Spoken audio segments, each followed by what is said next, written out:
Ako po si John Raven Dominguez, ang operator ng DTF2 dito sa Ojon 2. Dito ay nagamit ng 4 days na may total 76 meters na run last week.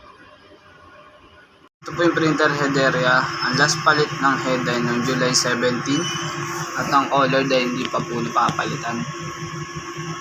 Clean.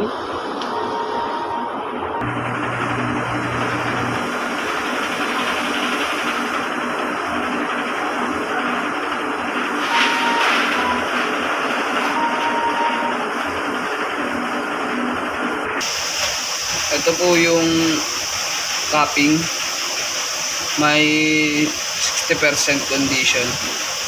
Check.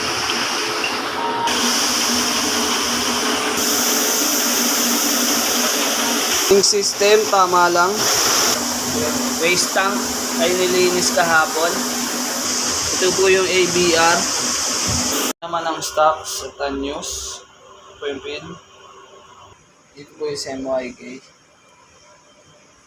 Consumables naman po, nag-consume ako ng isang white, isang powder, isang film. Ito naman po yung daily output ko at daily monthly checklist. Yun lamang po, maraming salamat.